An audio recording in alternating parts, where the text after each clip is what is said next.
Open कैसे हो गया? इसके बाद ओपन ही नहीं हो रहा था। रुकिए रुकिए।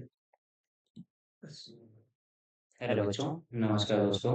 आज मैं स्टार्ट करूंगा आपका कक्षा 11 मैथमेटिक्स एनसीईआरटी। तो जैसा कि आप सब लोग क्लास 10th में पढ़ के आए होंगे बहुत सारे चैप्टर्स, लेकिन आपके सामने आज नया चैप्टर स्टार्ट होगा जो है आपका सेट थ्योरी। और फिर उसके बाद आएगा संबंध एवं फलन। दो के दोनों आपके चैप्टर से न्यू चैप्टर होंगे जो यूपी बोर्ड आपको 10th क्लास में नहीं देखने को मिले होंगे, 10th स्टैंडर्ड में। तो ठीक है, आइए मैं आपको बताता हूँ समुच्चय सिद्धांत क्या होता है और संबंध एवं फलन क्या है। तो पहले तो हम बताएंगे आपको समुच्चय सिद्धांत के बारे में। जैसा कि आप कुछ भी अभी शायद समुच्चय सिद्धांत के बारे में नहीं देखा होगा, ना ही सुना होगा। आज फर्स्ट टाइम आपका होगा परिचय समुच्चय से। क्या होता है समुच्चय? तो देखेंगे समुच्चय वस्तुओं का एक ऐसा समूह होता है जो अच्छी तरह से परिभाषित हो। मतलब ये साफ साफ पता होना चाहिए कि कोई वस्तु उस समूह में है या नहीं है। फिर अगर उसको इंग्लिश में हम लोग देखें तो लिखेंगे a set is a well defined collection of an object are called set. Example के तौर पे जैसे हम देखेंगे इवन नंबर्स बिटवीन 10 एंड 20। फिर अभी आपको बताएंगे ये वेल डिफाइंड कलेक्शन क्या होता है और ये आपके ऑब्जेक्ट जो होते हैं ये ऑब्जेक्ट क्या होते हैं। तो पहले ही अगर हम आपको बता दें, वेल डिफाइंड का मतलब होता है हर वस्तु के लिए क्लियरली होना चाहिए कि वो उस सेट में है या नहीं है। फिर उसके बाद आता है आपका एलिमेंट। एलिमेंट बोलो या मेंबर बोलो, इन सबको बोलते हैं जो सेट में मौजूद वस्तुओं के जो भी एलिमेंट्स होते हैं उन्हें ही हम एलिमेंट या मेंबर्स बोलते हैं। फिर उनके लिखने के कुछ ऑर्डर्स होते हैं। लिखने के ऑर्डर से जैसे लाइक एज 1 2 3, या इनको लिख सकते हैं 3 1 2। ये सब एक ही सेट है। फिर जैसे लाइक एज आपको एग्जांपल बताते हैं एक दो। आपने देखा होगा इवन नंबर्स बिटवीन 10 to 20। जैसे आपको लिखना है इवन नंबर्स बिटवीन 10 to 20, तो सेट को सबसे पहली बात तो ये कि रिप्रेजेंट कैसे करते हैं। सेट को रिप्रेजेंट करने के लिए हमेशा कैपिटल अल्फाबेट का यूज करते हैं। उसमें हम कोई सा भी ले सकते हैं, कोई जरूरी नहीं फर्स्ट ए ही हम लेट करके चलें। ABCD XYZ किसी से भी रिप्रेजेंट कर सकते हैं, बट जिससे भी रिप्रेजेंट करेंगे वो हमेशा कैपिटल लेटर बना होना चाहिए। फिर समुच्चय को रिप्रेजेंट करने के लिए कर्ली ब्रैकेट का यूज करते हैं।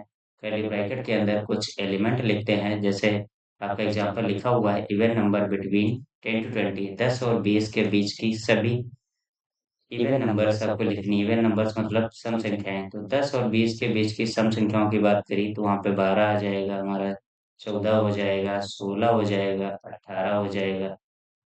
लाइक ऐसे इनको लिख लेते हैं। रिप्रेजेंटेशन हम करते हैं किसी भी सेट की ए इक्वल्स टू कर्ली ब्रैकेट का यूज करते हुए। फिर जो भी आपके यहाँ पे रिप्रेजेंटेशन होती है उसको यहाँ पे लिख देते हैं। और फिर दूसरा सेट देखेंगे set of all even numbers. तो set of all even numbers अगर आ जाता है आपके पास तो क्या लिखेंगे 0 2 6 8 डैश हैंस ऑन। बहुत सारी नंबर इवन नंबर हो सकती हैं, तो हम कहाँ तक लिखेंगे इसमें नंबर। फिर उसके बाद set of all vowels in alphabet. जैसा कि आप जानते होंगे अल्फाबेट A to Z, इसमें आपको रिप्रेजेंट करना है all vowels. Vowels A, I, I, O, U। ये सब आपने पढ़ रखा होगा कौन से हमारे वॉवेल होते हैं, कौन सी हमारी सम संख्याएं होती हैं। और फिर उसके बाद तो जैसा कि आप देख रहे हैं जो समुच्चय मैंने बताया था उसमें कहा था वेल डिफाइंड कलेक्शन होना चाहिए किसी भी ऑब्जेक्ट का। वेल डिफाइंड कलेक्शन का मतलब जो भी आपसे लिखा हुआ है इवन नंबर्स बिटवीन 10 to 20, तो उसको हम रिप्रेजेंट कर सकें। जैसा कि यहाँ पे लिखा था इवन नंबर बिटवीन 10 to 20, तो उसको रिप्रेजेंट किया 12 14 16 18। ऐसे ही आपका लिखा हुआ था set of all even numbers, तो इवन नंबर्स का एक सेट बनाया 0 2 6 8 डैश। ऐसे ही था आपका set of all vowels in alphabet. तो अल्फाबेट आपके vowels in alphabet A, E, I, O, U। ऐसे इनको रिप्रेजेंट करते हैं। तो रिप्रेजेंट करने के इनके कुछ टाइप्स भी होते हैं, तो इसी में आप देख लीजिएगा। फिर आगे आपको दिखाते हैं बाय डेफिनेशन और सब कुछ। जो ये हम कॉमा कॉमा कॉमा कॉमा करके लिखते हैं इसको बोलते हैं रोस्टर फॉर्म। Roster form. और फिर ये जो लैंग्वेज में आपका लिखा हुआ दिख रहा है जैसे इवन नंबर बिटवीन 10 to 20 या set of all even numbers, इन सबको बोलते हैं हम rest set builder form set builder form को हिंदी में बोलते हैं हम समुच्चय निर्माण विधि। समुच्चय निर्माण विधि। फिर उसके बाद और देखते हैं, जैसे example set of all good players in cricket team. तो इसमें जैसा कि आप देख रहे होंगे, set of all good players in cricket team, ये एक सेट बना पाना पॉसिबल नहीं है, क्योंकि काफी लोग हैं, जैसा कि कोई रोहित शर्मा को लाइक करता है, तो कोई विराट कोहली को लाइक करता है, कोई हार्दिक पांड्या को लाइक करता है। इसमें सबके लाइक करने के तरीके डिफरेंट हो रहे हैं, इसलिए हम इसको एक सेट नहीं बोल सकते हैं। सेट का मतलब होता है कि जो भी एलिमेंट आएंगे वो सब रियल फैक्ट होने चाहिए, कहाँ से कहाँ तक, और सबके आंसर सेम टू सेम होने चाहिए। अगर किसी से पूछा जाए, जैसे हम आप ही से पूछते हैं, set of all even numbers, तो आप क्या बताएंगे? Even numbers 0, 2, 4, 6, 8। बट अगर यही हम आपसे पूछें, set of all good players in cricket team, तो आप तो कोई हैं तो रोहित शर्मा को लाइक करेगा, कोई है विराट कोहली को लाइक करेंगे। तो इसको हम एक सेट नहीं बोल सकते हैं, बट ये सारे हमारे सेट हो जाएंगे, set of all even numbers, या फिर इवन नंबर्स बिटवीन 10 to 20।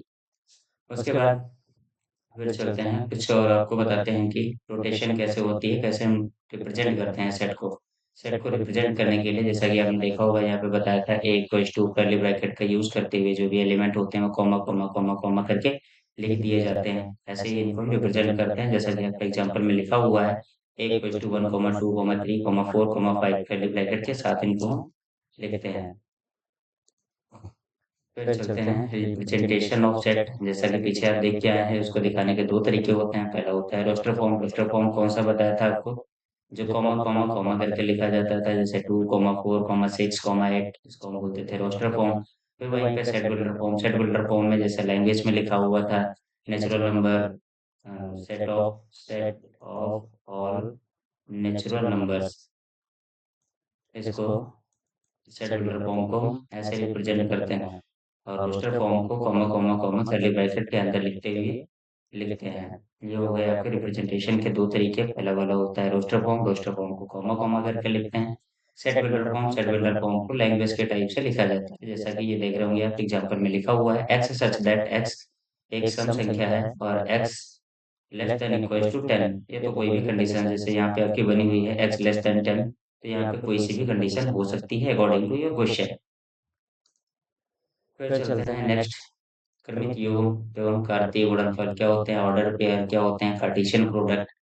क्रमिक युग्म ऑर्डर्ड पेयर दो अवयवों का वह जोड़ा जिनमें उनका क्रम निश्चित होता है, जैसे A, B। यहाँ ए हमारा प्रथम एलिमेंट होता है और बी हमारा द्वितीय एलिमेंट होता है। Like in English, a pair of element listed in a specific order written as A, B, where A is the first component and B is the second component. Note that A, B is equals to X, Y only of A equals to X, where this represented this A equals to X and B equals to Y. Likewise, यहीं पे question लेते हैं, जैसे find the value of X and Y, find the value of X and Y in set। दो कोई order pair ले लेते हैं, एक है हमारे पास x प्लस वाई, दूसरा है x minus y as equal to 2, 4। तो इसको तो सॉल्व करने के तरीके आपने भी टेंथ में बहुत सारे पढ़े होंगे। X plus y equal to 2, equation first ले लेते हैं। X minus y equal to equation 2 ले लेते हैं। फिर जैसा कि आप टेंथ में पढ़ के आए होंगे, दो तरीके, एक था आपका एलिमिनेशन मेथड और दूसरा था सब्स्टिट्यूशन मेथड। एक और था तीसरा, बट वो तीसरा आपका हट चुका है, क्रॉस मल्टीप्लिकेशन मेथड। उसको भी हम आपको बताएंगे फिर आगे चलते हैं। तो इसको सॉल्व करते हैं एलिमिनेशन मेथड से। एलिमिनेशन मेथड में क्या पढ़ के आए थे सब लोग टेंथ में, कि जब भी हमें दो इक्वेशन दी होती थी तो उन दोनों इक्वेशन में किसी भी एक वेरिएबल को हम सेम कर लेते थे। जैसा आप यहाँ पे देख रहे होंगे, एक्स एक्स भी सेम है बट वाई वाई भी सेम है, लेकिन हम उनके साइन भी देखते हैं कि कौन से साइन हमारे पॉजिटिव निगेटिव अगर रिप्रेजेंट कर रहे हैं, तो एक प्लस का होना चाहिए, एक माइनस का होना चाहिए। ये सब तो आप पढ़ के आएंगे 6, 7, 8 में, तभी तो हम उनको कट कर देते थे और एक्स को ऐड कर लेते थे। 2x इक्वल टू 6, 2 से अगर हम 6 को डिवाइड कर दें तो आ जाएगा x इक्वल टू 3। ये निकल आई आपकी x की वैल्यू। फिर y की वैल्यू फाइंड करने के लिए इक्वेशन ले लेते थे कोई से भी, चाहे आप फर्स्ट वाली ले लो या सेकंड वाली ले लो। सपोज दैट फर्स्ट वाली ले ली, x plus y equal to 2, but x आया था आपका 3, then 3 plus y equal to 2, then y हो जाएगा आपका 2 minus 3, hence y equal to minus का 1। ये हो गया आपके दो एलिमेंट, एक्स की वैल्यू आ गई थी आपकी 3 और वाई हो गया माइनस का 1। ऐसे फाइंड करते हैं। फिर जैसा कि आपने देख लिया होगा सेट के बारे में, कैसे इनकी रिप्रेजेंटेशन होती थी, कैसे लिखते थे। फिर उसके बाद चलते हैं आपकी एनसीईआरटी पहली एक्सरसाइज 1.1 पे, जिसमें कुछ टॉपिक्स हैं। निम्नलिखित में से कौन सा समुच्चय, क्वेश्चन नंबर फर्स्ट है आपका, निम्नलिखित में से कौन सा समुच्चय अपने उत्तर का अक्षय बताइए। Which are the following are the set. देखो इसमें पूछा गया है कि आपको बहुत सारे एग्जांपल दिए गए हैं और उसमें बताया गया है कि आप बताइए कि इनमें से कौन कौन सा सेट हमारा पॉसिबल है, कौन कौन सा सेट हमारा पॉसिबल नहीं। जैसा कि आप अभी पीछे देख के आए थे कि सेट पॉसिबल होने के लिए रियल फैक्ट बातें होनी चाहिए, जैसे honesty is the best policy. And आपका फर्स्ट क्वेश्चन है देखो, जे अक्षर से जे अक्षर से प्रारंभ होने वाले वर्ष के सभी महीनों का संग्रह, the collection of all months of the being beginning with the letter J. तो आप सब भी जानते होंगे जे से स्टार्ट होने वाले अपने मंथ जो होते हैं, जैसे जनवरी हुआ, जून हुआ, फिर उसके बाद जुलाई हुआ, एनी एल्स और कोई होगा। 12 महीनों के नाम होते हैं, उसमें कोई सा भी ऐसा होगा जो जे से स्टार्ट हो रहा हो। तो बस यही तीन हैं आपके जो जे से स्टार्ट हो रहे हैं, लाइक एज जनवरी, जून, जुलाई।